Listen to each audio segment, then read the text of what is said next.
Siamo arrivati alla sesta chiesa dell'Apocalisse.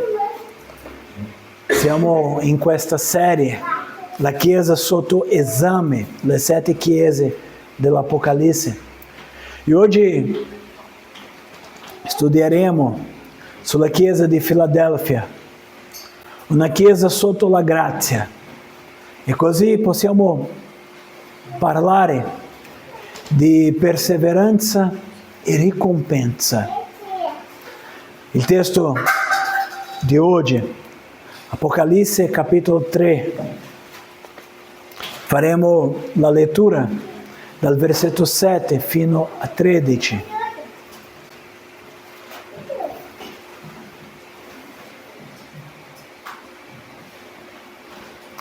Apocalisse 3, dal 7 a 13, vi chiedo di aprire le Bibbie anche per accompagnare la nostra camminata.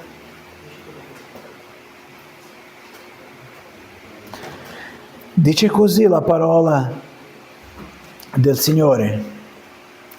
All'angelo della chiesa di Filadelfia scrivi: queste cose dice il Santo, il veritiero, colui che ha la chiave di Davide, colui che apre e nessuno chiude, che chiude e nessuno apre.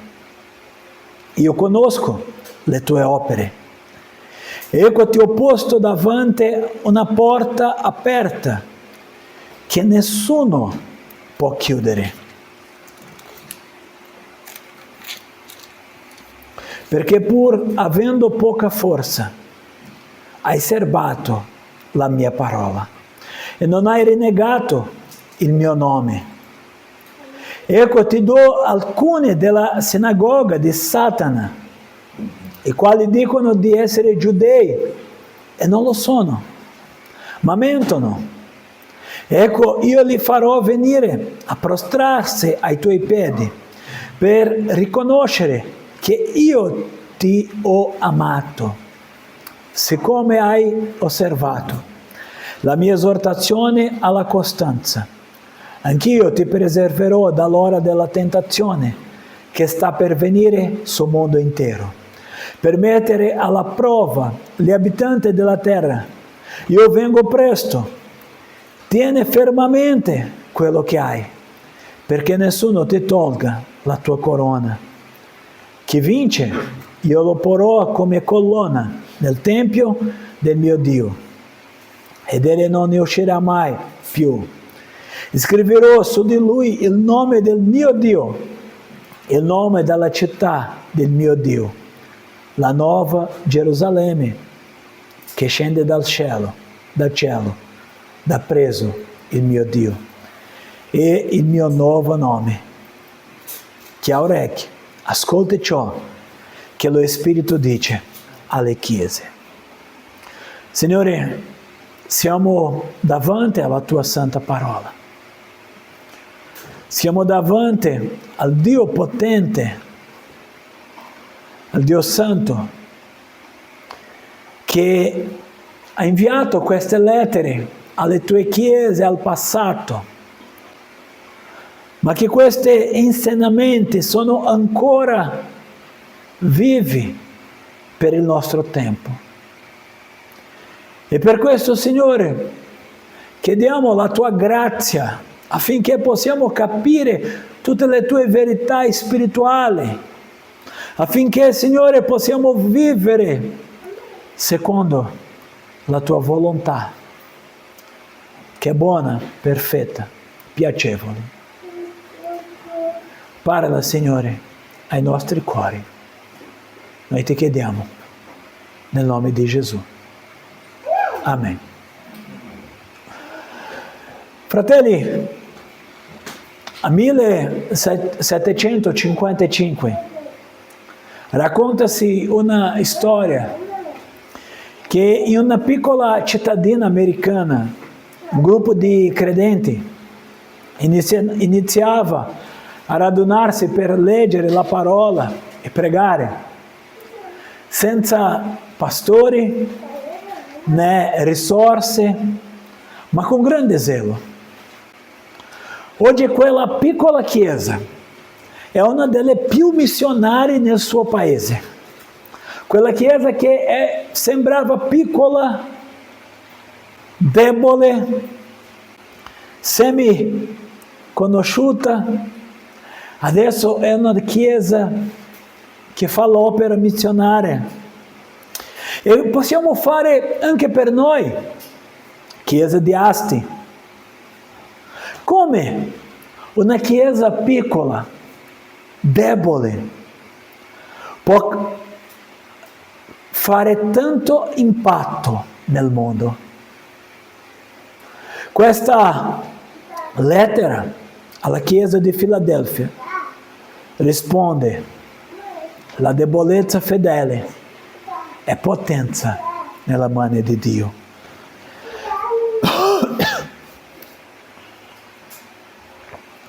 Filadelfia, una città fondata come posto strategico per la diffusione della cultura greca, diventa nel messaggio di Cristo simbolo della diffusione del regno di Dio tramite una chiesa fragile, però perseverante.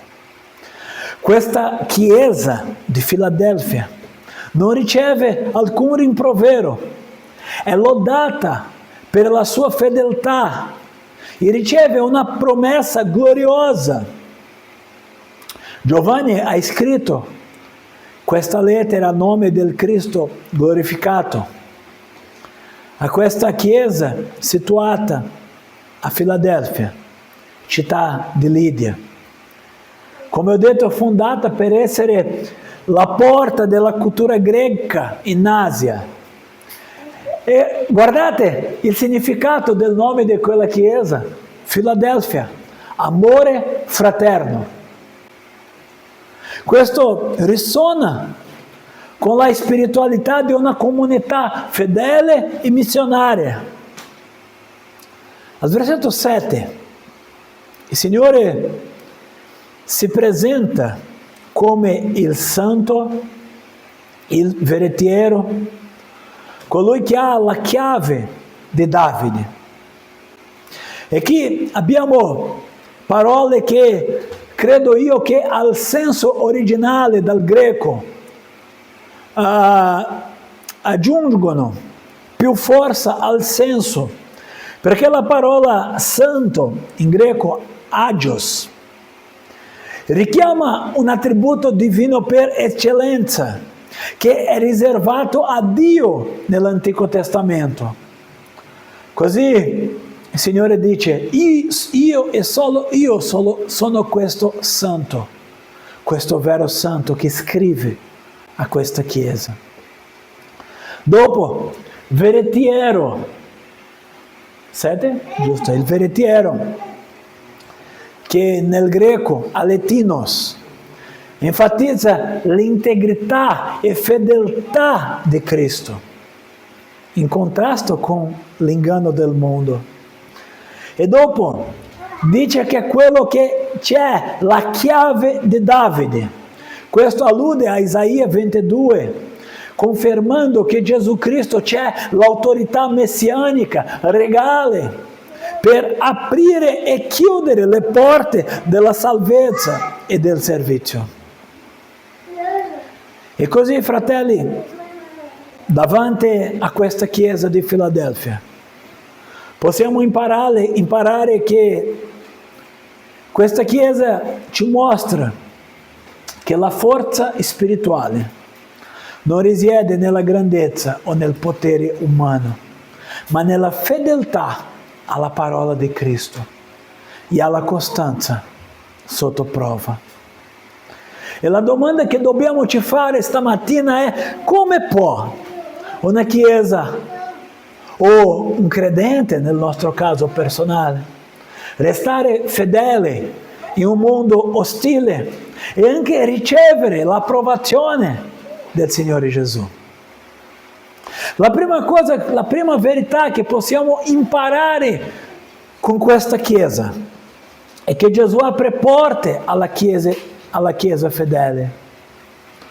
Al versetto 7, il Signore dice a quella Chiesa, nella seconda parte: colui che apre e nessuno chiude, che chiude e nessuno apre. Versetto 8: io conosco le tue opere. Quello che aveva la conoscenza piena di quella Chiesa dice: io conosco le tue opere. Ecco, ti ho posto davanti una porta aperta che nessuno può chiudere. La porta qui probabilmente è simbolo di una opportunità missionaria, come Paolo dice a 1 Corinzi 16. Nonostante quella Chiesa che aveva poca forza, ha perseverato, mantenuto la parola e non ha rinnegato il nome di Cristo. Qui il testo dice, nella continuità, versetto 9, scusi, alla fine del versetto 8, hai serbato la mia parola e non hai rinnegato il mio nome.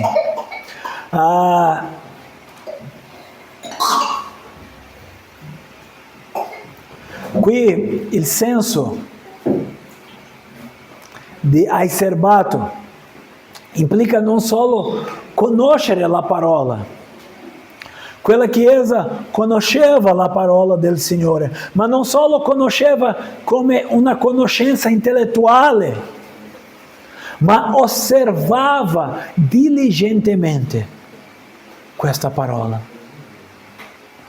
E questa obbedienza ha reso la Chiesa uno strumento utile per Dio. Tutto bene già, stai tranquilli.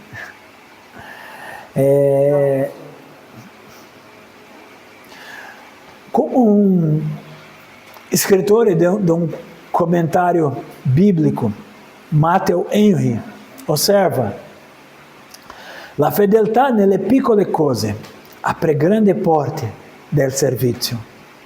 Anche una Chiesa priva di risorse può diventare potente nelle mani del Signore. In un mondo che esalta la forza, Cristo si compiace della fedeltà. Pastore John Stott ha scritto che l'autorità della Chiesa non deriva dalla sua forza numerica, ma dalla verità del Vangelo che custodisce. Qual è la nostra vera preoccupazione? Se siamo una Chiesa numericamente forte o spiritualmente forte? Qual è la nostra conoscenza dalla parola del Signore? Come portiamo di modo serio questa parola? La seconda cosa che possiamo imparare con una Chiesa debole, ma che aveva una porta davanti a te, è che Cristo protegge coloro che lo onorano. Versetti 9, il Signore dice: ecco, ti do alcune della sinagoga di Satana, i quali dicono di essere giudei e non lo sono, ma mentono. Questa sinagoga di Satana è un rimprovero a chi, per dichiarandosi popolo di Dio, ostacola il Vangelo. La sinagoga di Satana rappresenta l'opposizione religiosa a Cristo. E questo è una verità anche importante per noi, perché il Signore non promette a quella Chiesa, neanche a noi, l'assenza di persecuzione, ma la sua protezione. Versetto 10, il Signore dice: siccome hai osservato la mia esortazione alla costanza, anch'io ti preserverò dall'ora della tentazione che sta per venire sul mondo intero. Qui vediamo la parola costanza. Quella chiesa era una chiesa che aveva osservato questa esortazione alla costanza. E suggerisce non solo una pazienza passiva, ma una resistenza attiva al peccato. È chiaro che Dio non ci preserva sempre dal dolore, ma ci sostiene nel mezzo della prova. Charles Spurgeon dice che Cristo non ci promette di scampare alla fornace, ma di camminare con noi nel fuoco. Chi resta fedele sarà tenuto saldo anche nella prova finale. E questo testo finisce con una promessa per i vincitori.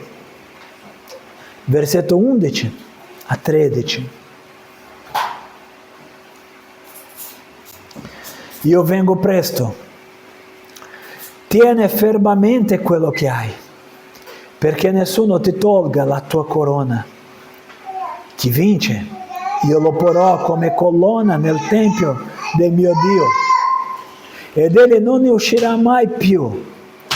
E scriverò su di lui il nome del mio Dio e il nome della città del mio Dio, la nuova Gerusalemme, che scende dal cielo, da presso il mio Dio, il mio nuovo nome.